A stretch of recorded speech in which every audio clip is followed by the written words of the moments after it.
So the guys put their names in some hats for the opportunity to get up here and let me ask some pointed questions that are probably going to embarrass them and make them regret everything they said later on when they see this broadcast. But we're going to bring up our first comic. I'm going to mix it up randomly.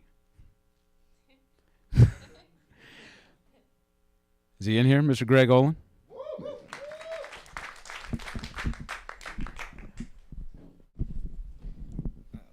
So we're going to project a little bit. All right. So that everybody can hear us. Cool. And so they can hear us in the studio. Awesome. Because that makes everybody happy. That's and the what levels are right. That's what it's all about. Now let's talk a little bit about you, Gregg. Were you born here in America?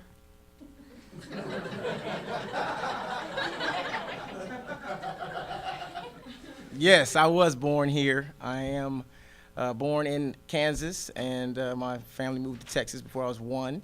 I'm African-American African because both my parents were born in Nigeria, so that's where that bit comes from. Right.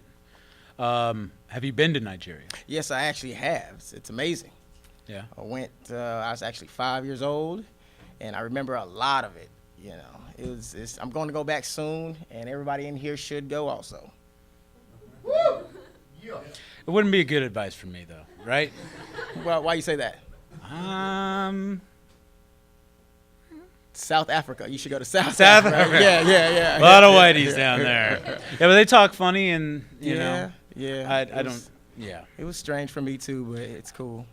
It's just like here. I mean, there's a rich part, there's a poor part, and my mom was on the rich side, my dad was on the poor side, so I saw just the thing like that here. I'm really interested about, Gregg, is the dynamic of growing up with first generation what do we say? Immigrant parents what you mean. Yeah. in Kansas. Now, I grew up in D.C. I don't know a whole lot about Kansas. I drove through it, a lot of corn, kind of smelled like pigs. You know, the funny thing about that is that my dad tells me the story when he didn't know anything about racism when he came from Nigeria, and he was going to school in Kansas. And when he first sat down, racism, you know, back then was still prevalent, and everybody moved away from him. So he was like, do I stink? What's going on? And then they explained to him what's going on, and that's when we moved down south. And I'm here now. Wait. So to get away from racism, he moved down south. Yeah. Yeah. He's obviously first. Well, yeah, he's an immigrant. He doesn't know. He didn't graduate. Okay, he didn't graduate. College grad. So different dynamics. Growing up with friends that were born here, with parents that were born here. So what kind of what kind of dynamic did that have with you and your friends? What were they always surprised about? I mean, you guys, you eat dung beetles at your house, or? I love my culture. Say that first of all. Have you eaten a dung beetle first before? Nobody in my family is eating a dung beetle, first of all. Okay? I'm an asshole. Yes. Color me.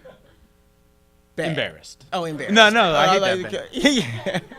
Yeah, I mean, Nigerians or Africans in general have a really high standard, so it was always, you know, friends that come over. I just couldn't ever do anything good enough, really, for my friends. So my dad always painted me as the bad guy. Did Gregg order y'all some pizza?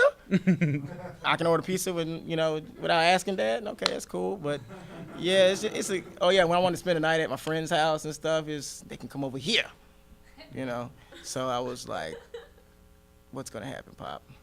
Did he have trust issues with your friends? Yeah. They in general, Africans think that African Americans are not on top of their stuff, right? Game. So he had to get to know them very well. You know, he had to go on a couple of dates with the other parents and stuff. Right. Get a good feel for them, and you know, he had to deal with me. I've got a Jamaican friend. He thinks all African Americans, they lazy, man.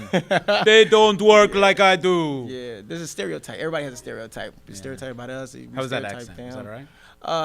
I'm African. No. That was a great Jamaican accent. Okay. Yeah. As my friend Dre would say. Jerk it up. The lion head. The lion's head. I love making fun of my parents. I love y'all. Yeah. He does. Yeah. Talks about you all the time.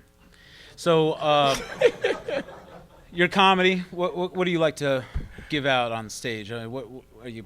You find yourself a political comic? You a dirty, raunchy comic, or? I find myself as not a black comic or a white comic. I'm just a black guy doing comedy. I just do comedy. So I talk about political stuff. I talk about raunchy stuff from time to time. You know, I just mix it all up. It's just my point of view, my perspective of how I see the world. So Right. it's not really. I mean, I do tailor to certain crowds. You know, when I go in, I see this type of crowd. I will talk about certain things, but it's just that part of my life that I can express on the stage at that time. But yeah, I don't do black comedy or white comedy. I do. You get a comedy. lot of enjoyment from getting up on the mic, don't you? Yeah, it's therapy. It's great. Thank y'all. It's the cheapest therapy we got, Yeah, right? I owe y'all something. Yeah.